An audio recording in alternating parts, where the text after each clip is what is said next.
T20 world కప్లో team India గ్రాండ్గా ఫైనల్కి చేరుకుంది. లీగ్ స్టేజ్లో హ్యాట్రిక్ విజయాలతో అదరగొట్టిన భారత జట్టు సూపర్ 8లో కూడా హ్యాట్రిక్ విజయాలు సాధించి ఘనంగా సెమీఫైనల్కు చేరింది. ఇక సెమీఫైనల్లో పటిష్టమైన డిఫెండింగ్ ఛాంపియన్ ఇంగ్లాండ్ను మట్టి కరిపించి ఫైనల్లోకి అడుగుపెట్టింది. ఇక final match India south Africa జట్ల మధ్య జరగనుంది. ఈ మ్యాచ్ శనివారం కింగ్స్టన్ ఓవల్ మైదానంలో రాత్రి 8 గంటలకు స్టార్ట్ కానుంది.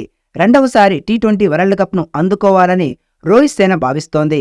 ఇప్పటికే 2007లో ధోని కెప్టెన్సీలో ఒకసారి భారత జట్టు టీ20 ప్రపంచ కప్ని గెలుచుకుంది.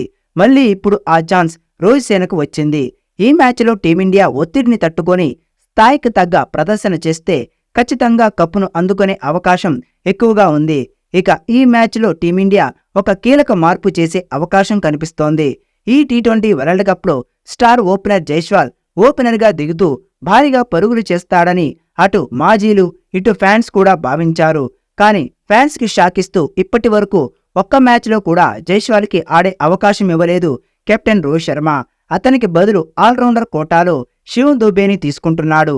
ఇప్పటి వరకు 7 మ్యాచ్లు ఆడిన శివం దూబే ఒక్క మ్యాచ్లో కూడా పెద్ద ఇన్నింగ్స్ ఆడలేదు, విధ్వంసకర ఆటను చూపించలేదు. ఇక బౌలర్గా కూడా విఫలమయ్యాడు. ఇక రోహిత్ శర్మ జైస్వాల్ని పక్కన పెట్టడంతో కోహ్లీ ఓపెనర్గా వచ్చాడు. కానీ కోహ్లీ ఓపెనర్గా అత్యంత ఘోరంగా విఫలమయ్యాడు. ఒక్క మ్యాచ్లో కూడా స్థాయికి తగ్గ ప్రదర్శన చేయలేదు. కీలకమైన సెమీఫైనల్లో కూడా ఓపెనర్గా బరిలోకి దిగిన కోహ్లీ కేవలం 9 పరుగులకే అవుట్ అయ్యాడు. దాంతో కోహ్లీని ఓపెనర్గా దింపే ప్రయోగం అట్టర్ ఫ్లాప్ అయింది.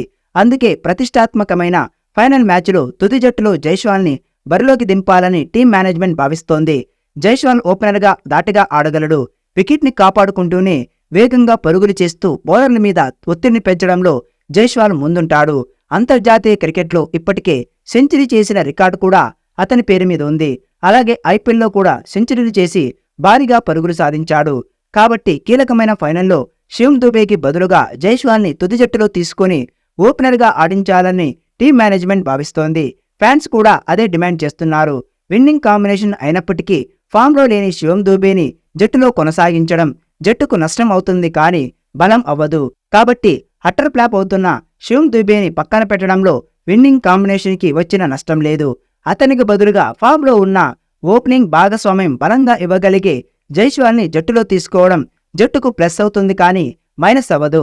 అందుకే టీం మేనేజ్మెంట్ కూడా జైస్వాల్ని బరిలోకి దించాలని భావిస్తోంది. అతనికి జోడీగా రోహిత్ శర్మ వస్తాడు.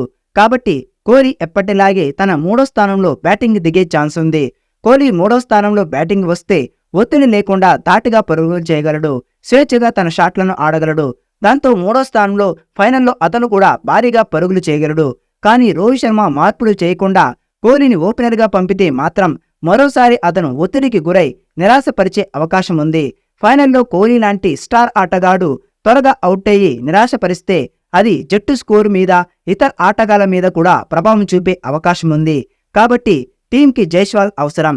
మరి కెప్టెన్ రోహిత్ శర్మ కీలకమైన ఫైనల్ మ్యాచ్లో జైస్వాల్కి స్థానం ఇస్తాడా? ఒకవేళ ఓపెనర్గా వస్తే తను ఎలాంటి ప్రభావం చూపిస్తాడు? సౌత్ ఆఫ్రికా మీద ఏ స్థాయిలో విరుచుకుపడతాడు అన్నది ఇప్పుడు ఆసక్తికరంగా మారింది. ఏదేమైనా టీమిండియా అద్భుత ప్రదర్శన చేసింది. మరొకసారి ఫైనల్లోకి దూసుకుపోయింది. అలాగే 2007లో ధోని నాయకత్వంలో గెలిచిన విధంగా ఈసారి 2024లో రోహిత్ శర్మ కెప్టెన్సీలో టీ20 వరల్డ్ కప్ని గెలుచుకోవాలని కోరుకుందాం.